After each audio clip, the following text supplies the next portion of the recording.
नमस्कार दोस्तों। तो आइए आलोका एजुकेशन चैनल पर आप सभी लोगों का स्वागत है। दोस्तों आज हम लोग चर्चा करेंगे कुछ महत्वपूर्ण प्रश्नों के बारे में, तो ध्यान दीजिए। पहला क्वेश्चन आप लोगों के सामने है। बांदीपुर राष्ट्रीय उद्यान किस वर्ष स्थापित किया गया था? दोस्तों, बांदीपुर राष्ट्रीय उद्यान की स्थापना जो है वर्ष 1974 ईस्वी में कर्नाटक राज्य में हुआ था। कहाँ पे हुआ था? कर्नाटक में। सन 1974 में बांदीपुर राष्ट्रीय उद्यान को स्थापित किया गया था। राजीव गांधी राष्ट्रीय उद्यान किस उद्यान का परिवर्तित नाम है? तो ध्यान रखिए दोस्तों, राजीव गांधी राष्ट्रीय उद्यान नागरहोल राष्ट्रीय उद्यान का परिवर्तित नाम है। किसका? नागरहोल राष्ट्रीय उद्यान का परिवर्तित नाम जो है नाम है राजीव गांधी राष्ट्रीय उद्यान। वर्ष 1974 में स्थापित नामदफा राष्ट्रीय उद्यान किस राज्य में स्थित है? तो नामदफा राष्ट्रीय उद्यान दोस्तों जो है अरुणाचल प्रदेश में है। कहाँ पे? अरुणाचल प्रदेश में नामदफा राष्ट्रीय उद्यान स्थित है। बांग्लादेश में गंगा नदी को किस नाम से जाना जाता है? तो ध्यान रखिए दोस्तों, बांग्लादेश में गंगा नदी को पद्मा के नाम से जाना जाता है। बांग्लादेश में जहाँ पर गंगा और ब्रह्मपुत्र दोनों का मिलन होता है, और मिलन होने के बाद आगे बढ़ने पर इसी नदी का नाम मैंने गंगा और ब्रह्मपुत्र दोनों नदियों का नाम मिलकर के क्या हो जाता है? यमुना कहलाती हैं। फिर इसके बाद आगे बढ़ने के बाद छोटी छोटी वितरकताओं के बाद समुद्र में बंगाल खाड़ी में मिल जाती हैं। नेक्स्ट,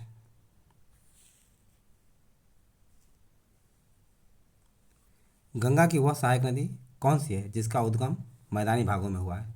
तो ध्यान रखिए दोस्तों, गंगा की वह सहायक नदी कौन है?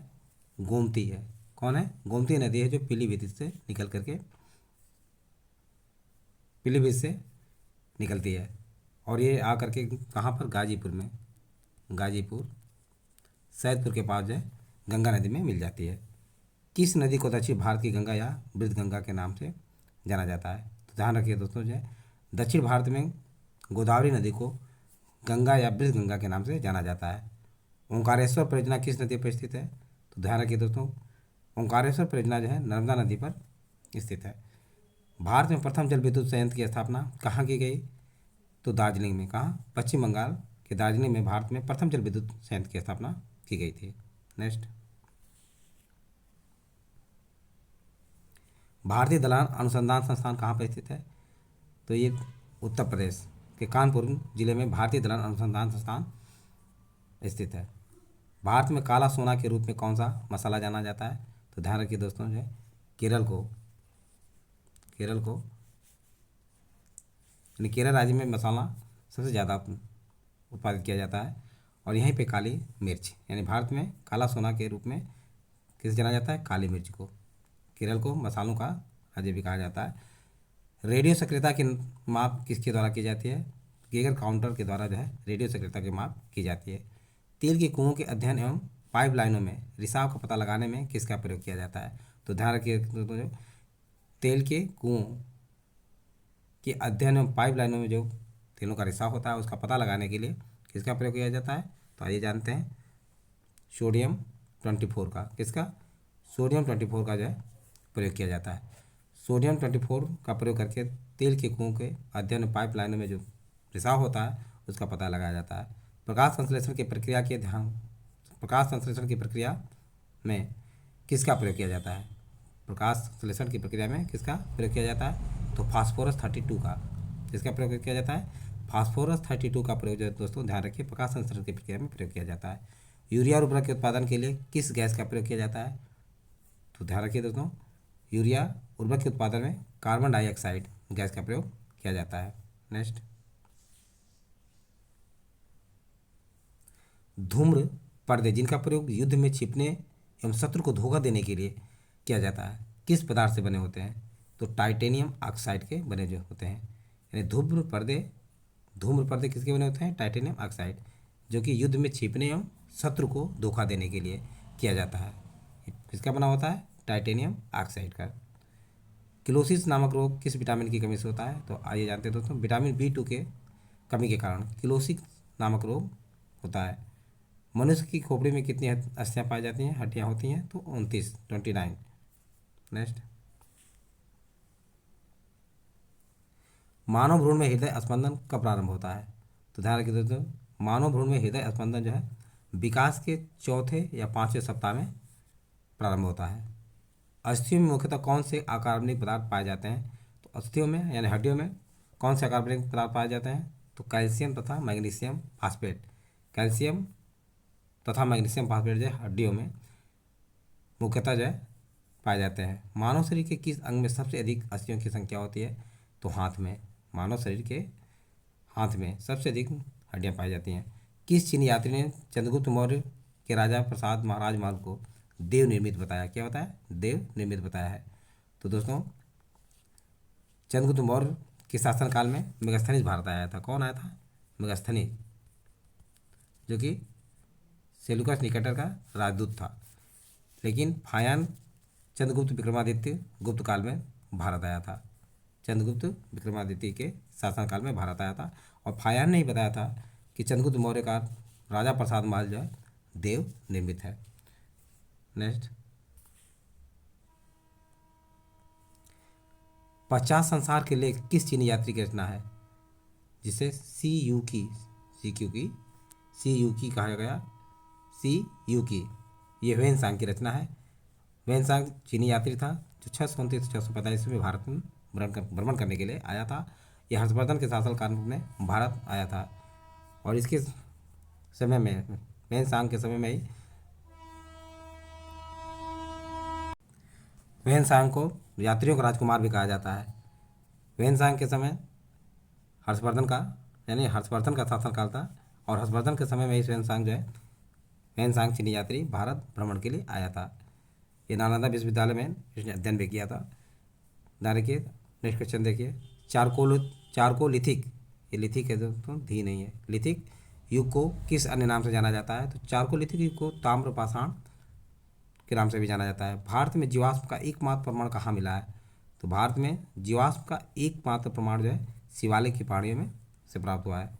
नवपाषाण काल में दाऊजली में कृषि व पशुपालन के प्रमाण प्राप्त हुए हैं। तो ध्यान रखो दाऊजली कहाँ पे है? तो दाऊजली असम राज्य में है। असम राज्य के दाऊजली में कृषि व पशुपालन के प्रमाण प्राप्त हुए किस काल के हैं? ये नवपाषाण काल के हैं। नेक्स्ट, कच्ची ईंटों के आयताकार मकान और प्राचीनतम अस्थायी जीवन के साक्ष्य कहाँ से प्राप्त हुए हैं? तो ये दोस्तों मेहरगढ़ से, जो कि पाकिस्तान में है। कहाँ पे? पाकिस्तान में मेहरगढ़ से प्राप्त हुए हैं। कच्ची ईंटों के आयताकार मकान जो है कहाँ से प्राप्त हुए हैं? मेहरगढ़, जो कि पाकिस्तान में। हड़प्पा संस्कृति के संदर्भ में शैलकृत स्थापत्य के प्रमाण कहाँ से प्राप्त हैं? तो ये धौलावीरा से। कहाँ से? धौलावीरा से प्राप्त हुए हैं। हड़प्पा के किस स्थल से 3 युग्मित समाधियाँ प्राप्त हुई हैं? युग्मित समाधियाँ प्राप्त हुए हैं। तो दोस्तों लोथल गुजरात, जो कि अहमदाबाद जिले में स्थित है। नेक्स्ट, मानव अस्थि राख से भरा बर्तन, ये भरा भारत नहीं भरा बर्तन एवं बेबीलोन से व्यापार का साक्ष्य हड़प्पा के किस स्थान से प्राप्त हुए हैं? तो ध्यान रखिए दोस्तों बलूचिस्तान सुतकागेन ढोर से प्राप्त हुए हैं। उत्तर वैदिक काल में किस क्षेत्र को आर्य संस्कृति की धुरी समझा जाता था?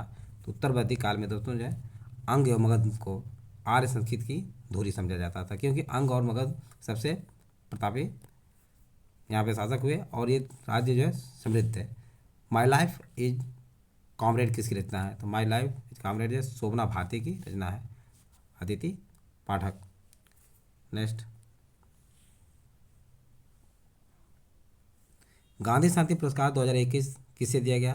तो गीता प्रेस गोरखपुर को जो है गांधी शांति पुरस्कार 2021 प्रदान किया गया। सरस्वती पुरस्कार 2022 किससे प्रदान किया गया? तमिल लेखिका शिवशंकरी को। किसको?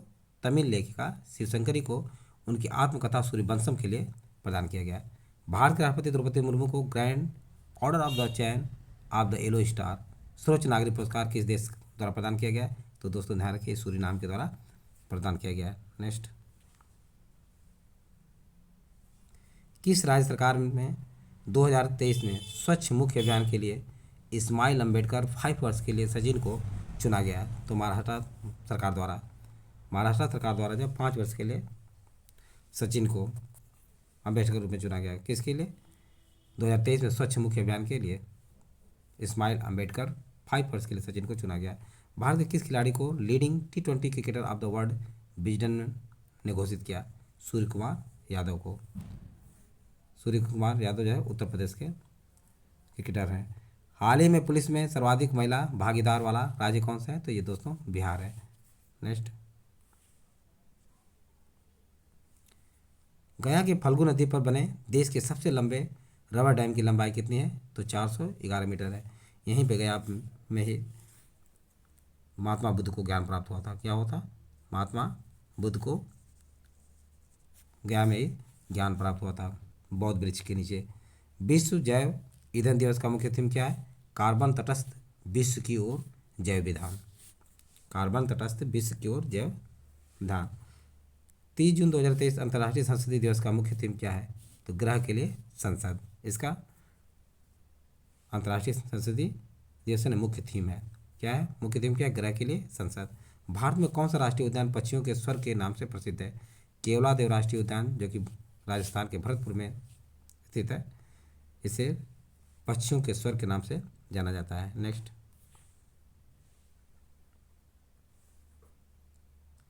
क्षेत्रफल की दृष्टि से भारत का सबसे बड़ा जैवमंडल आरक्षित क्षेत्र कौन सा है? तो मन्नार की खाड़ी दोस्तों जो है भारत का क्षेत्रफल की दृष्टि से सबसे बड़ा जैवमंडल आरक्षित क्षेत्र है। क्लाउडेड लेपर्ड राष्ट्रीय उद्यान कहाँ पे स्थित है? तो क्लाउडेड लेपर्ड राष्ट्रीय उद्यान दोस्तों जो त्रिपुरा में, कहाँ पे? त्रिपुरा में। त्रिपुरा की राजधानी कहाँ पे? अगरतला में। कहाँ पे? अगरतला। केवलादेव राष्ट्रीय उद्यान से होकर कौन सी नदियाँ प्रभावित होती हैं? तो बाण गंगा तथा गंभीरी नदियाँ जो है केवलादेव राष्ट्रीय उद्यान से होकर प्रभावित होती है। प्रश्न ये भी उठता है कि बाण गंगा तथा गंभीर नदियाँ किस राष्ट्रीय उद्यान से होकर गुजरती हैं? तो केवलादेव राष्ट्रीय उद्यान से गुजरती हैं। केवलादेव राष्ट्रीय उद्यान कहाँ पे है? तो राजस्थान के भरतपुर में है। नेक्स्ट, साइबेरियन क्रेन नामक प्रवासी पक्षी का आश्रय स्थल क्या है? तो केवलादेव राष्ट्रीय उद्यान जो है साइबेरियन क्रेन, ये ऑस्ट्रेलियन पक्षी है। साइबेरियन क्रेन जो है ये प्रवासी पक्षी है, जो कि केवलादेव राष्ट्रीय उद्यान में इनका आश्रय स्थल है। तो आज बस इतना ही दोस्तों। यदि वीडियो अच्छा लगा हो तो इसे सब्सक्राइब और लाइक अवश्य करें, तो अपने सभी समझे दोस्तों को शेयर करना पड़े। थैंक यू दोस्त, नेक्स्ट वीडियो में मिलेंगे।